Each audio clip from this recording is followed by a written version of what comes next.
नमस्कार दोस्तों, welcome to GST टाबा यूट्यूब चैनल। दोस्तों, जीएसटीआर 3B में लेटेस्ट अमेंडमेंट हुआ है 2023 में। जी हाँ दोस्तों, अगर आप अपनी जनवरी मंथ की जीएसटीआर 3B 20 फरवरी तक फाइल करने वाले हैं तो पहले ये वीडियो देख लीजिए, जिससे आपको जो आईटीसी में बदलाव हुए हैं उसकी पूरी जानकारी मिल सके। और अभी तक आपने हमारे चैनल को सब्सक्राइब नहीं करा तो प्लीज़ चैनल को सब्सक्राइब कर लें, बेल आइकन प्रेस कर लें, जिससे आपको जीएसटी इनकम टैक्स की regular update time to time मिलती रहे। दोस्तों, इस वीडियो में बात करेंगे आईटीसी में हुए बड़े बदलाव के बारे में। दोस्तों, बहुत ही आसान भाषा में मैं आपको समझाने की कोशिश करूँगा। मेरी उम्मीद ये है कि इस वीडियो देखने के बाद आपके सारे डाउट क्लियर हो जाए और किसी वीडियो देखने की ज़रूरत आपको ना पड़े। तो बढ़ते हैं दोस्तों आगे वीडियो में, डिटेल में डिस्कस करते हैं लेटेस्ट अमेंडमेंट के बारे में।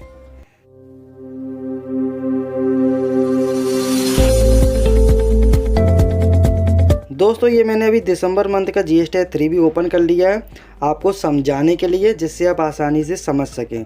दोस्तों, जीएसटीआर 3B के टेबल नंबर 5 जो कि बात करता है एलिजिबल आईटीसी की, दोस्तों इसी में बड़ा बदलाव हुआ है। जी हाँ दोस्तों, इसके टेबल नंबर 4 के कॉलम नंबर ए के पार्ट 5 में ऑल अदर आईटीसी में बड़ा बदलाव हुआ है। जी हाँ दोस्तों, ठीक है, पार्ट 5 में, और इसके पार्ट बी के कॉलम नंबर 2 अदर में। ठीक है, आप सभी को वैसे पता होगा ऑल अदर आईटीसी में जो हमारी आईटीसी आती है वो जीएसटीआर 2B के से आती है ऑटो पॉपुलेट होके, और आईटीसी रिवर्स के अदर वाले सेक्शन में जो आपका परचेज रिटर्न होता है, ठीक है, वो आपका आता है जो कि आपका परचेज रिटर्न होता है। ठीक है, दो बातें आप क्लियर समझ गए।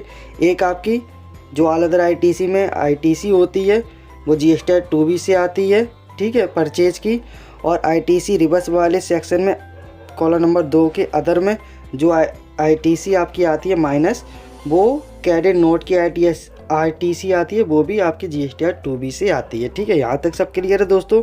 ठीक है, अब अमेंडमेंट क्या हुआ है दोस्तों? अमेंडमेंट ये हुआ है दोस्तों कि आपकी जो ऑल अदर आईटीसी है और आपकी जो परचेज रिटर्न है, इसको माइनस करके जो नेट आईटीसी आती है, देख सकते हैं आप यहाँ पे नेट आईटीसी 143,101 रुपये 45 पैसे आती है। ठीक है, तो इसमें अब क्या अमेंडमेंट हुआ है जनवरी 2023 की जीएसटी 3B में, कि अब यहाँ पे जो ऑल अदर आईटीसी वाला कॉलम जो है, इसमें आपका ये वाली फिगर आएगी। ये वाली फिगर मतलब कहने का मतलब ये है दोस्तों, जो कि आपकी परचेज होगी जीएसटीआर 2B में और जो परचेज रिटर्न होगा, वो यहाँ पे ये वाला कॉलम जो है ऑटो एडजस्टमेंट करके आपको यहाँ पे रिफ्लेक्ट कर देगा। क्या मतलब हुआ सर आपका? देख सकते हैं जैसे कि आप यहाँ पे ऑल अदर आईटीसी में 144,705 रुपये 11 पैसे है, और रिवर्स करी है आईटीसी परचेज रिटर्न की क्रेडिट नोट की 1,603 रुपये 66 पैसे। जो नेट आईटीसी हमारी आ रही है वो 1,43,101 रुपये 45 पैसे हो रही है। तो दोस्तों, यहाँ भी 2 एंट्री पास हो रही थी आपकी जीएसटीआर 3B के टेबल नंबर 4 में। अब यहाँ पे एक ही एंट्री पास होगी, ऑल अदर आईटीसी में ही आपका डेबिट क्रेडिट नोट दोनों एडजस्टमेंट करके पोर्टल यहाँ पे ऑटो पॉपुलेट करेगा। जी हाँ दोस्तों, ऑटो पॉपुलेट करेगा।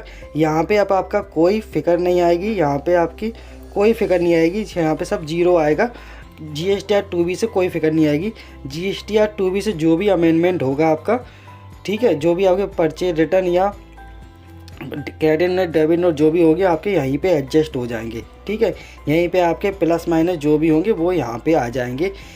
अब दोस्तों, इसमें आपका कहोगे कि आप सर इसमें अंतर क्या हुआ? पहले भी यहाँ पे नेट माइनस या प्लस करके नेट आईटीसी यहाँ पे जो आती थी वो भी यही आती थी। अब जो अमेंडमेंट हुआ है वो भी यही आएगी एडजस्टमेंट करने के बाद। दोस्तों, जीएसटीआर 3B में तो कुछ परिवर्तन नहीं होगा इससे, पर आपका जीएसटीआर 9 बिल्कुल सरल हो जाएगा। जी हाँ दोस्तों, वो कैसे, वो भी मैं आपको दिखाता हूँ जीएसटीआर 9 फॉर्म ओपन करके। ये दोस्तों मैंने ओपन कर लिया है जीएसटीआर 9 का टेबल नंबर 6, ठीक है, जो कि बात करता है detail of ITC avail during the financial, जिस साल में आप आईटीसी अवेल करते हैं उसकी डिटेल मांगता है ये। ठीक है, अब इसमें क्या अमेंड हुआ है दोस्तों? पहला इसका टेबल 6 का कॉलम नंबर ए आप पढ़िए पहले। Total amount of input tax credit avail through from GSTR 3B। GSTR 3B में जो आप ITC क्लेम करते हैं, जो अवेल करते हैं, वो उसकी डिटेल यहाँ पे आती है, ठीक है। और कौन से टेबल से करते हैं आप? टेबल नंबर 4A के फॉर्म GSTR 3B 4A के, जी हाँ दोस्तों, जो कि 4A में आपको अभी फिर से दिखाता हूँ। अब दोस्तों यहाँ पे आप जब देखेंगे जो कि आपका 4A का डाटा आता है, जो कि ग्रॉस ITC की बात करता है, नेट ITC यहाँ पे नहीं आता है, जो कि टेबल 4A के टेबल नंबर 4 के अगर C वाला कॉलम होता है तो यहाँ पे आपका